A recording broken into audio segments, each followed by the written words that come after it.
Hello and good afternoon and good evening to all those people who have been waiting for today's event. This is Dr. Pradhan from Simpli Board, and we have such a privilege of having Dr. Romesh with us. And Dr. Romesh is not an unknown figure. He is very known amongst international dentists, particularly because he has been there helping. Is there any echo coming in? No? Okay. So Dr. Romesh has been involved in helping international dentists through his Synergy program, and many of you might have joined the Synergy program before, but basically Dr. Romesh is Associate Dean for Patient Services and Clinical Professor at the School of Dentistry at University of Michigan. And of course, he's a good friend and he's been in the same mission and vision with us. Welcome, Dr. Romesh. Hello, thanks for having me. Hi, everyone. Sorry, my lighting is very bad. I'm at a dental conference and I'm in this gloomy hotel room at the moment, so hopefully you can see me. Okay, so Dr. Romesh, before we start, we have always a question. Is it necessary to be a part of a dental research? Is it a must thing that a dental student or an international dentist particularly should be considering it? I don't think research is a must, but let me talk a little bit more. In fact, I have like some very basic slides. Okay, I'll stop sharing and you can start yours. Okay. Let's see here. Okay. Yeah, so, firstly, I always like to define research, right? Because I went through K-12 education and university and dental school, and I still thought that research was pipetting solutions from one test tube to another test tube. I was only exposed to basic science research, and it didn't appeal to me, and I thought research was not for me. And so now that may appeal to you, so I'm not criticizing that. But if you learn just one thing today, I would want you to know that research is very, very broad, and there's almost something in it for everybody, and it's very interesting. And research is not just basic science. Research is just a question that doesn't have an answer yet, and then there's a process to figure out what that answer is. And you shouldn't do research just for the sake of doing it, or for the sake of adding a line to your CV. If that's the reason that you're doing it, you've missed the point entirely. You don't have to do research to get into dental school. Dr. Pradhan answered that question. But what is beautiful about research, I think, is that it develops many skills that also makes a really great dental student and also makes a really great dentist. Okay, so let's, I guess, break that down. So, for example, in research, you will probably work in a team, okay? And you will probably have some independent work. So there'll be a group effort, and then they'll say, hey, Romesh, you're responsible for this part of it. So both of these are great skills for a student and for a dentist in the future, independent work and teamwork, and then bringing it all together. In research, you will probably make a mistake because you're doing something new that we don't know the answer to. So you'll probably make a mistake, and you need to be resilient and persevere and keep going until you succeed. In research, you will probably get some feedback that you're not doing something right or you're not doing a very good job, and that's okay. Getting feedback is a way of growing and getting better, and students need to be open to feedback too. And you'd be surprised, like a lot of people that get into dental school have always been excelling and they've always been getting A's, and then they get to dental school and they have to do very different things, meet with patients, demonstrate their hand skills. They're not getting A's all of a sudden, and that can be heartbreaking. But if you're used to receiving feedback, if you've been involved in research, you know that feedback is just a way to get better. Shouldn't hurt your feelings, right? And so what I'm saying is, in research, there's so many rich things that develop you to be a strong student and then a strong dentist in the future. Dentists need to have the mindset that they are not perfect, and they need to be vigilant for, where can I be improving? It's the same with research. The skills are really interrelatable, and that's why I think it's a rich place to grow, and it's terrific experiences to bring to your applications. It's not mandatory. Many people get into dental school without those experiences, okay? But it's just one place that gives you many different experiences.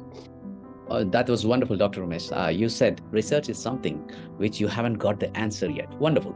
So yes, that's the biggest thing, because many people think that just to have research there on CV increases their chances. How true it is? What do you think with your experience? Just having research there is I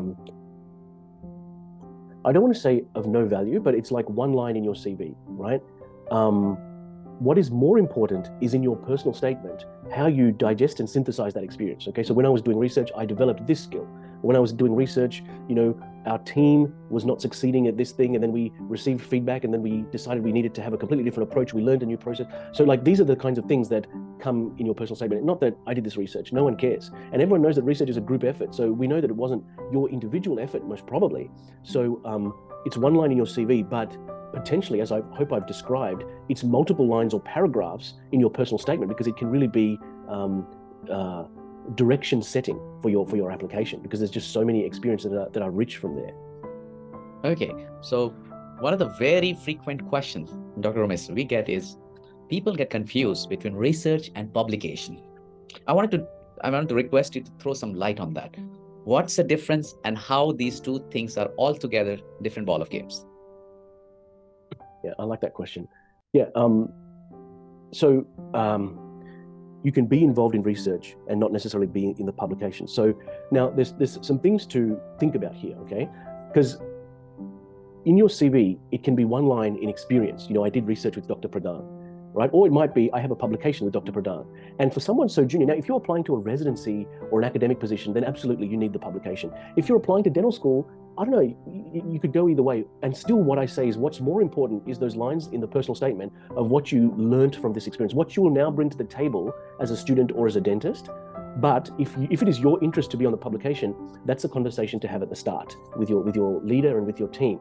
Will I be a co-author in this paper? Because never make an assumption. That can lead to tears and sadness. So, if being on an actual publication is important to you, you should have that conversation at the very start, not at the very end when it's too late.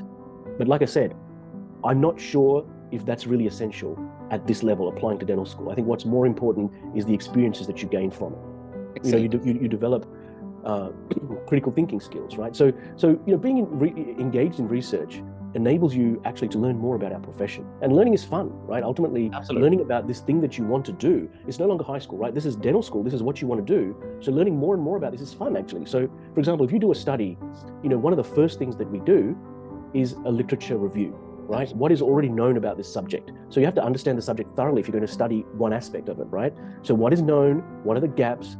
What has been done and succeeded, and what has failed?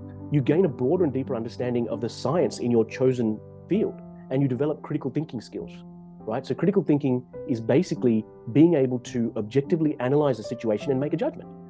And we need to do it every day as clinicians. Yeah. So critical thinking now is tested in interviews, in multiple mini interviews, and it's a necessary skill to develop for your career. Excuse me.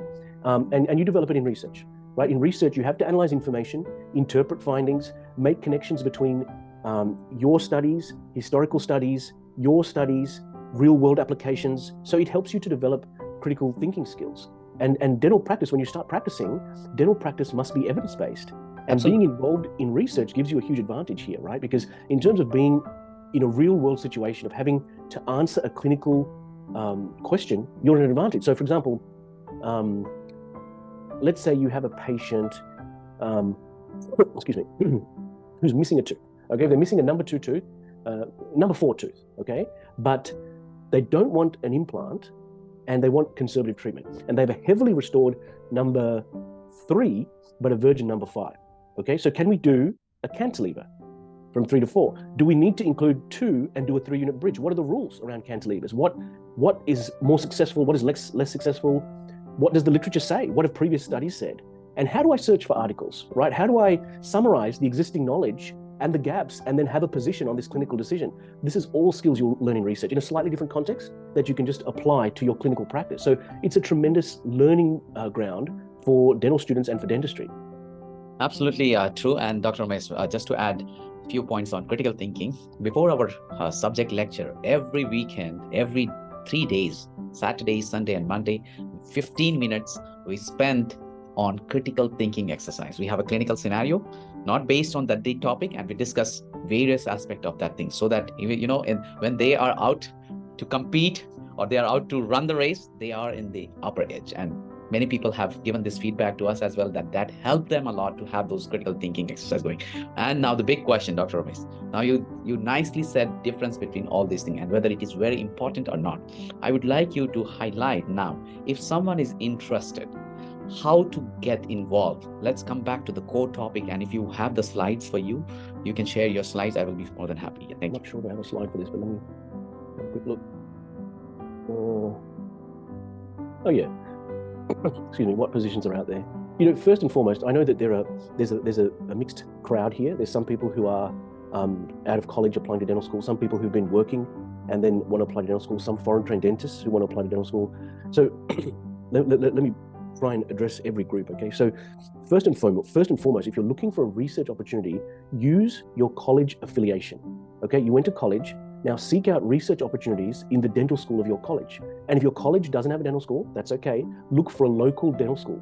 University of Michigan is massive, of course. So we have, I forget how many schools we have, but it's hundreds of programs. And so, there's many of those people have an interest in dentistry. And so we want to encourage them. So when our own students reach out to us, we want to find an opportunity for them. Now, I used to be at Harvard, a much smaller dental school, and people would reach out to us from all different places, and we would want to help them too, because Harvard only has 12 schools, and it was like, medicine, dentistry, and then not really any other clinical schools, right? So then it was like divinity, business, things of that nature. And so we would get people from the local nursing school. We would get people from Simmons College and other colleges in the local area reaching out to us, because we were one of the few dental schools in the area. And because we were a small school and we didn't have our own affiliations, we wanted to help those people too.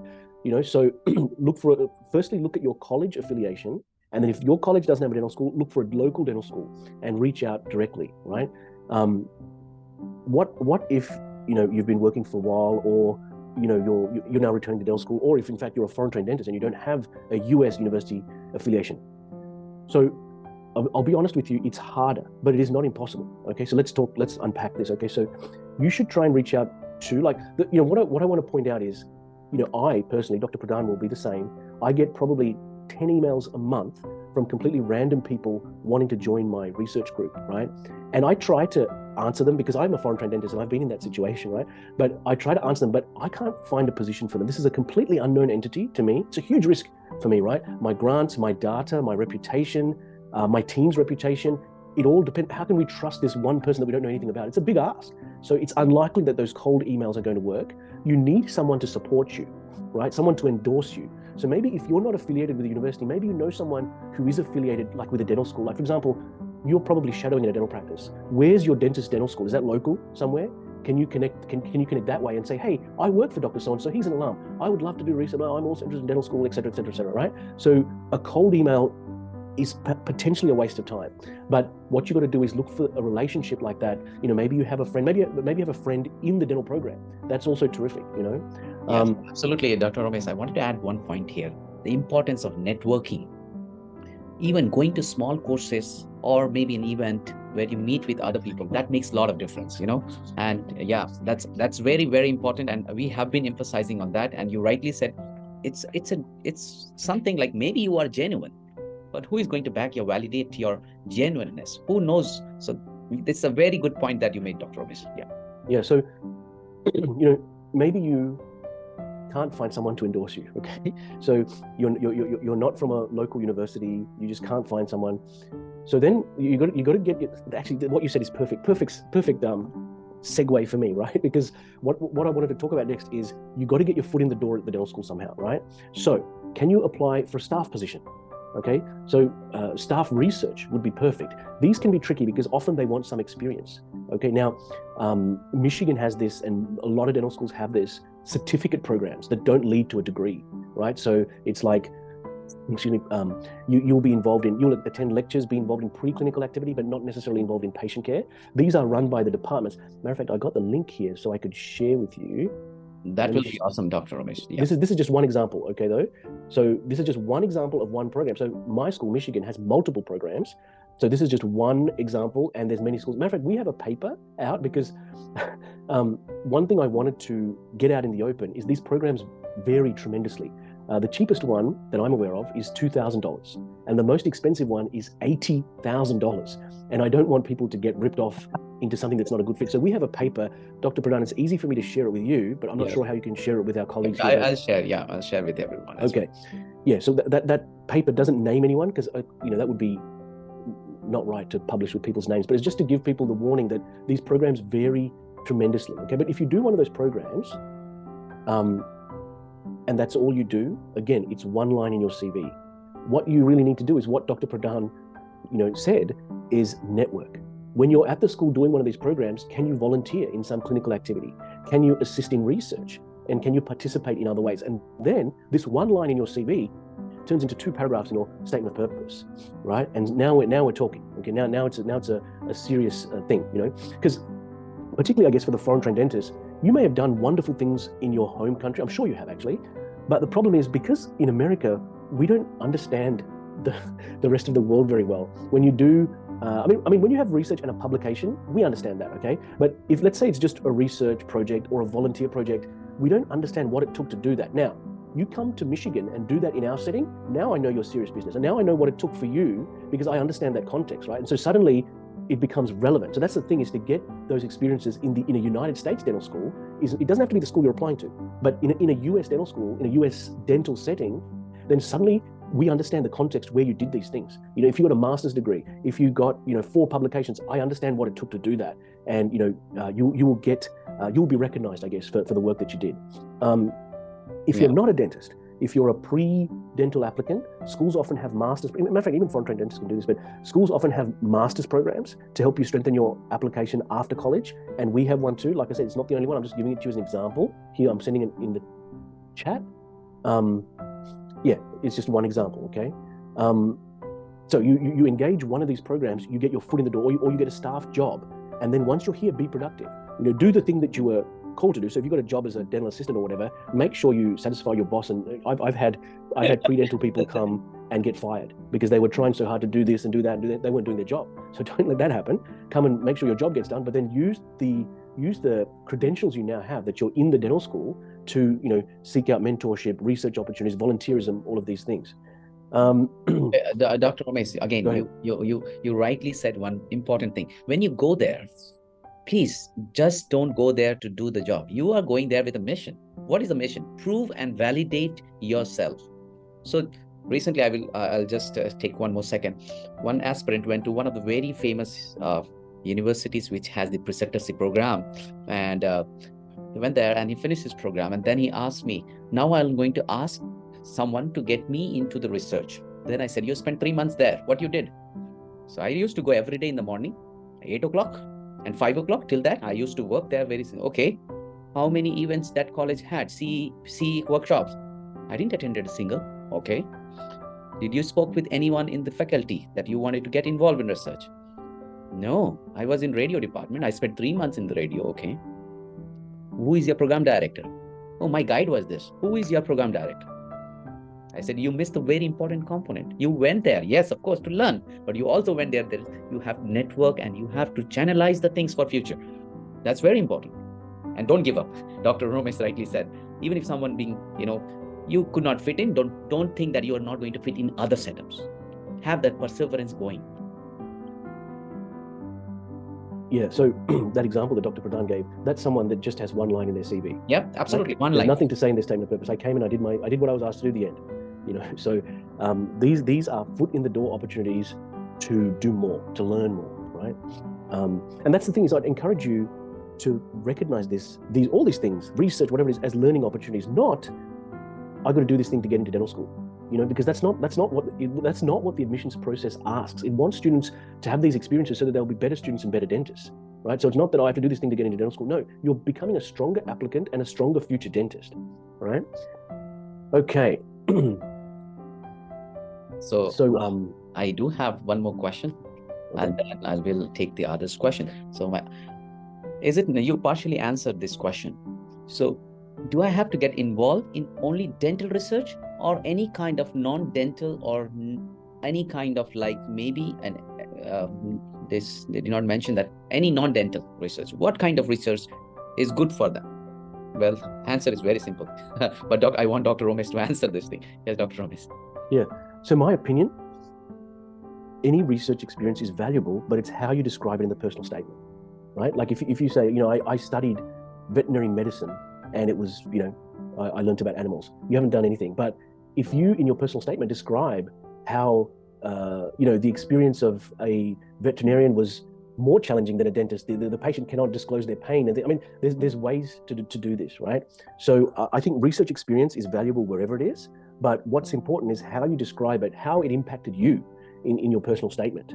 right? Like I don't think there's any bad experience. I think that you would probably prioritize dental just because it's with your background, it's going to be easier to get those opportunities, I think. But if that doesn't work out, sometimes some of these other disciplines are actually more welcoming of people with limited experience. And so you may end up doing some of those things. Let me tell you a real quick story. There was a woman once that I met, a dentist from another country, and she was applying to dental school. And she said, listen, I wasted a year of my life, and I want you to help me explain that wasted year in my application. I said, tell me what you did in that year. She said, well, it was the COVID year. And what happened is my practice shut down, so I had nothing to do. So I volunteered to give the COVID vaccine. I received training and I gave the vaccine in a hospital. It was nothing to do with dentistry. And I was like, my God, woman, you're a hero. You're a frontline hero, and you think it's something you have to cover over. So, it doesn't have to be related to dentistry. It's how you describe the experience in your personal statement, how it impacted you, how it strengthens you as a student and as a future dentist. I hope that absolutely answers your question. This is very, very, very nicely said by you. And it's very important that what you learned out of those. I think if you get involved, Dr. Romesh, good news. One of our aspirant, her name is Dr. Anna. Okay, and she was out of dentistry for a long period of time. Yesterday, she got acceptance from Rajgas. And she shared her experience when she was so underconfident. She's like teaching pharmacology for medical student and said, I have no connection whatsoever with dentistry for so long. I said, you don't know what you are bringing into the table. Why you are underestimating your skills? You all have wings. You just have to learn to fly. And you have to believe that you can fly. I said this line and she passed her INBD 5 months ago. See, she got the acceptance in the first list. What else you want? So every experience matter. How you portray those experience, how you, show your multidisciplinary and versatility to the others, that matters a lot. And this is, don't underestimate that you did something and I wasted. No, everything you can learn something out of it. Okay. Yes. So floor is open. If anyone has any particular questions, so they are welcome to ask questions. Dr. Romesh, if you wanted to say something more, feel free to add on. Yeah, I welcome questions. But while you're thinking, I'll just say, we've been doing research on and speaking about admissions for about 10 years. Mm-hmm. And we have a free course called Synergy. You can look up the website, Synergy Dentist. I forgot to talk about it. Please, that's fine. You should join that Synergy program. Synergydentist.org. It's a free course. It's every January and June. But what I wasn't actually trying to speak about my thing, but what I wanted to say is, because we've been doing it for so long, a lot of people ask me to collaborate with them and speak at their course and things like that, but they are focused on generating revenue and promoting themselves, and I don't work with them. But Dr. Pradhan and his team at Simpli Boards have a focus on service, which is my interest too, because I've been blessed in my dental career. People have helped me, and so I just want to help people myself. And that's why I was very happy to work with him today. Simpli Boards has, inexpensive courses, a study club. They have specifically for foreign trained dentists, they have bench test preparation courses, support in taking the ADAT and many, many more things. And it's a pleasure to work, scholarship program. It's a pleasure for me to work with someone who just wants to serve. So thank you, Dr. Pradhan, and thanks for inviting me. It's a big word you said, but we are thankful for you and many other people who have been there helping and, in your own capacity, out of your busy schedule, taking care of those who really need help. And yes, we have been working with government agencies also to have certain program, and we are based on Canada. We are trying our best to have some sort of collaboration in a way that you guys will get more experience and things like that. So open to all of you. So we have a question, I guess. This is okay. So, okay, wish to have an trying to contact the lab director. Okay, someone is trying to contact the lab director in your university directly. So want to speak more about it. So I think Dr. Lochan, you can unmute yourself. Anyone wanted to ask any question, we can raise hand or type here in the chat box, and we'll be more than happy to take your questions. You do not hesitate to ask your questions. Okay, so Dr. Lochan, if you can speak out your question, that will be great. Sure. Good afternoon, Dr. Romesh. Hi. Dr. Pradhan, how are you doing? Good. Oh, awesome. Very good. Yeah. It was a great session, pretty informative. So I'm just trying to get into a PhD program, and I'm going through a list of universities here in the United States. So the oral health sciences at Michigan really piqued my interest. So I just wanted your expert opinion on how to go about things, and I'm actually filling up my application at the moment. So just a piece of advice. Yeah, I mean, that program, the Masters in Oral Health Sciences at University of Michigan, I think there's only 2 or 3 programs like that. I mean, honestly, any master's program would strengthen your application, I think, especially if you do well in the program. But these are focused on oral health sciences. You get to meet dentists who are faculty. You have, at least in our program, you have research as part of the curriculum. So you'll have all of those things, and it will. This is one of those programs that just being in the program actually does strengthen your application. In fact, I give one lecture, and it's how to write your personal statement. I give one lecture in that program, but it's run by Dr. Elisabetta Karl. I don't know how many applicants they get, but they accept about 18 or 20 people, I think.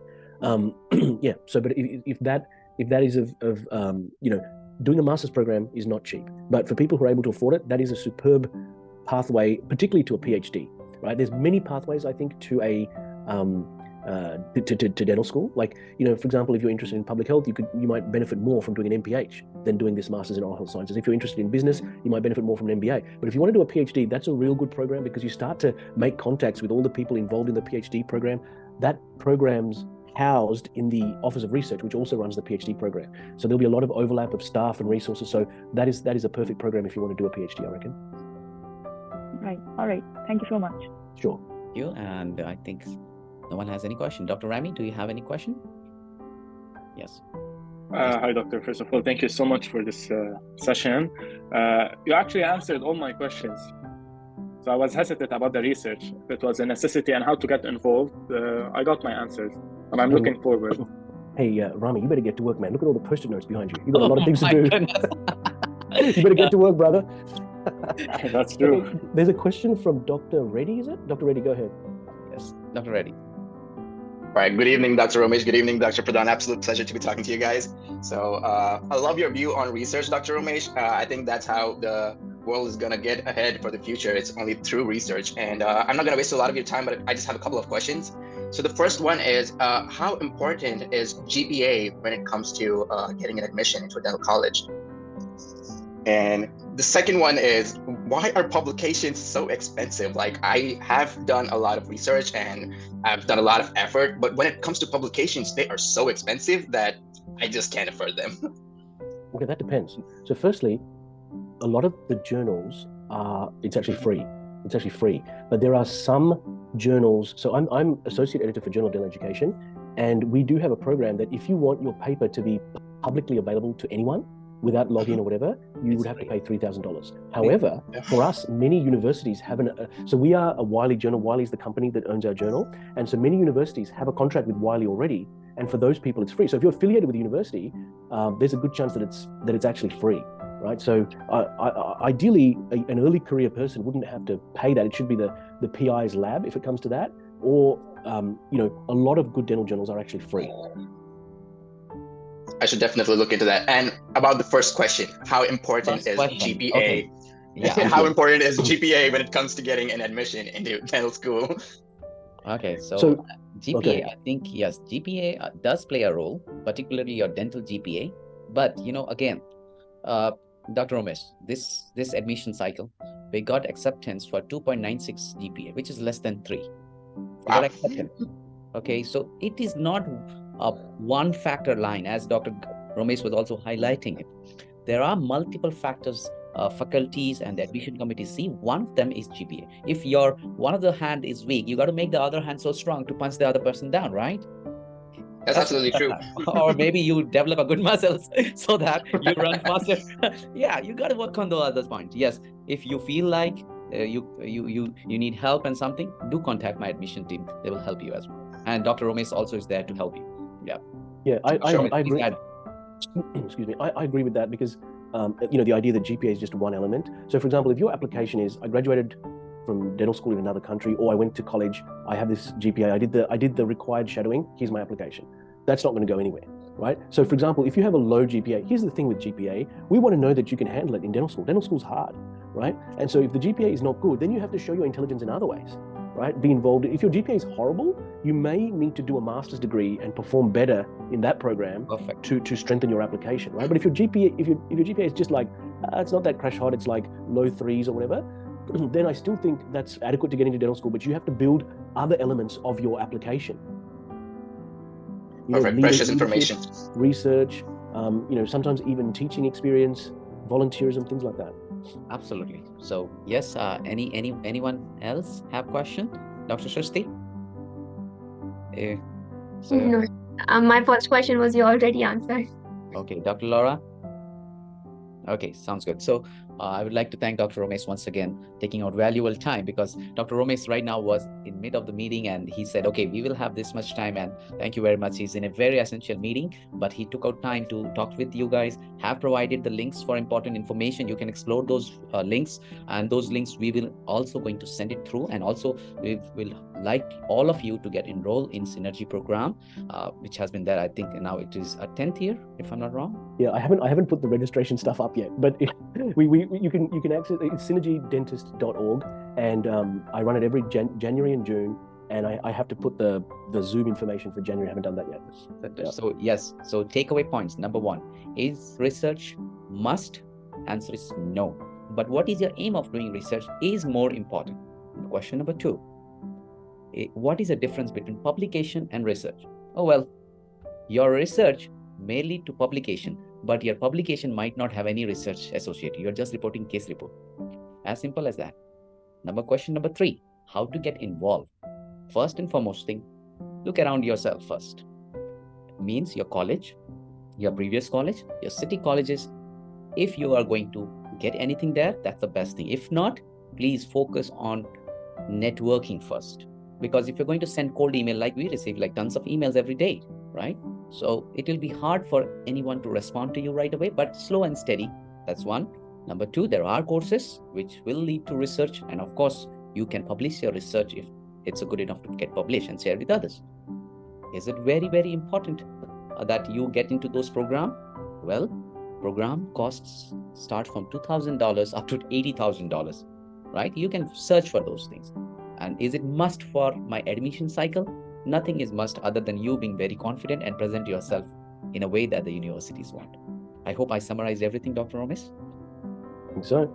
Okay, thank you very much, Dr. Romesh, and thank you very much, everyone, for today's time. We hope to work together to help each other, and don't forget your social obligation of helping international dentists as well. Thank you. Thank you, Dr. Romesh. Thank you. Thanks, everybody. Bye-bye.